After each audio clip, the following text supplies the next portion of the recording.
Certainly, you've heard of the Supreme Court decision on the Philippine Nursing Act. Well, aside from your reaction to that, we'd also like to ask you, what are the chances of Congress passing a budget for increasing yung payment or compensation for the nurses?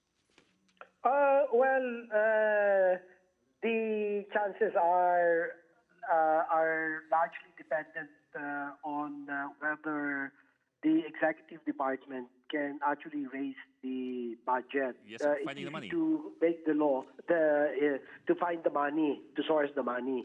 Mm-hmm. So it's very difficult to for Congress also to pass a law if it cannot be ascertained that the budget or the money or the source is very clearly stated. Yes, sir. But sir, in this case, Congress had already passed the law. I think what my understanding is that it's the Supreme Court is now saying that it's up to Congress to allocate the budget in the General Appropriations Act.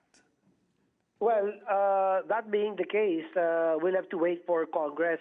It's the call of Congress to pass a law to fund this particular law, which the Supreme Court has sustained.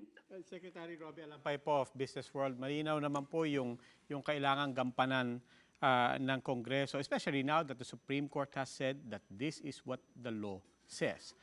We support that. Yes, good, because that's our question. When you say that you support that, what does that mean in terms of the DOH leadership as you present to Congress your budget? Are you asking for this? Are you championing this?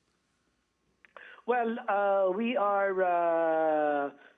I didn't really know when the Supreme Court was going to render its decision. So when we proposed our budget, in fact, our budget for 2020 was reduced. So quite candidly, quite frankly, we did not include that in the budget of the DOH. Okay, but is this something that you will be asking moving forward, next year, for example? Yeah, we can do that. Okay. There shouldn't be a problem. I can make my Assistant Secretary for Human Resource to include this in the budget proposal for 2021.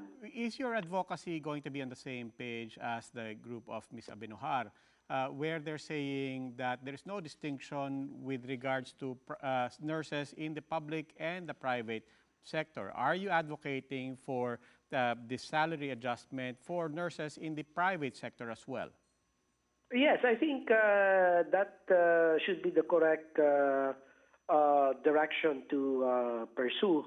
Otherwise, you're going to have a situation where most nurses in the private sector will just keep transferring to the public sector.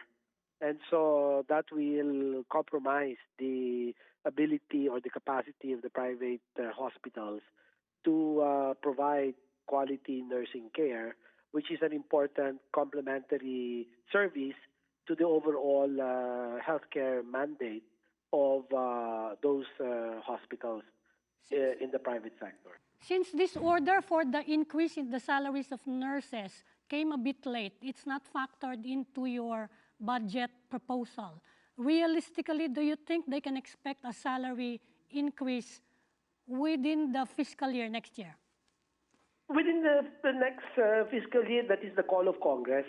If Congress says we'll pass a law to mandate the executive departments to source the money to pay all these government nurses at salary grade 15, then that should be enough to compel the DBM, the Department of Finance, to source the funding.